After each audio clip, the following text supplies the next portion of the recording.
Masters পাশ করে চাকরি না পেয়ে কৃষি খামার গড়ে তোলার উদ্যোগ নেন নাটোরের মাফিজুল ইসলাম।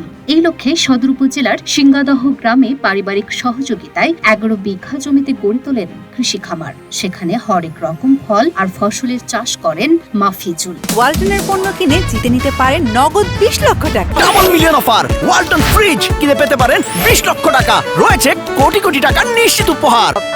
২ বছর আগে কৃষি গবেষকদের উদ্ভাবন বীজবিহীন পেয়ারা জাতের সন্ধান পান তিনি। এরপর রাঙ্গামাটি হর্টিকালচার সেন্টার থেকে ১০০ চারা সংগ্রহ করে গড়ে তোলেন বাগান। ৫ কাঠা জমিতে ১০০টি গাছ দিয়ে শুরু করে সফলতা পেয়েছেন মাফিজুল। পেয়ারাটা হচ্ছে জাতের নাম বাড়িফোর। এটা রাঙ্গামাটি কৃষি গবেষণা কেন্দ্রের আবিষ্কৃত। ৭ বছরের গবেষণায় ওনারা আবিষ্কার করছে।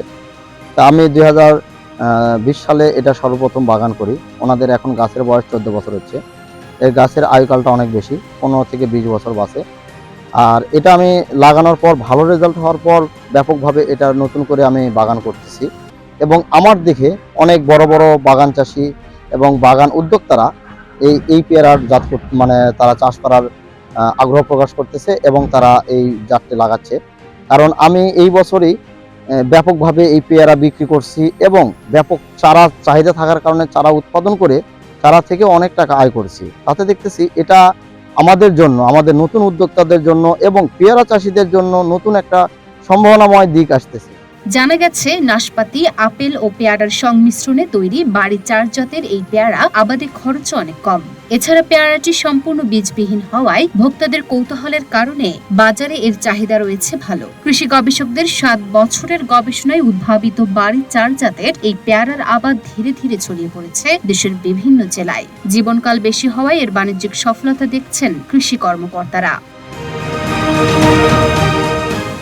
এদিকে বাগান দেখতে এসে উচ্ছ্বাসিত হচ্ছেন এলাকাবাসী। তারা বলছেন বীজবিহীন এই পেয়ারার গুণগত মান অনেক ভালো। এর চাষ দেশব্যাপী ছড়িয়ে দেয়া গেলে কৃষক ও ভোক্তারা উপকৃত হবে।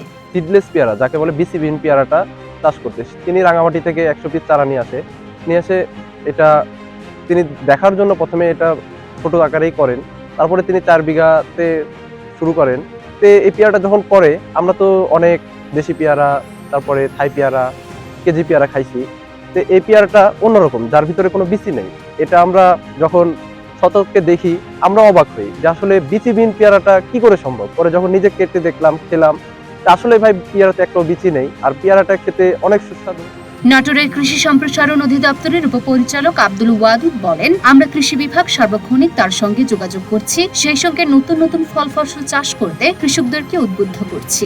যে কৃষক আছে মাফিজুল, উনি একটা বাগান করেছেন, সেখানে অনেক পেয়ারা হচ্ছে, আকর্ষণীয় পেয়ারা, অনেকে যাচ্ছেন বেড়াতে, পেয়ারা খাচ্ছেন, মজা পাচ্ছেন, নতুন নতুন বাগান তৈরি করার আগ্রহ প্রকাশ করছেন।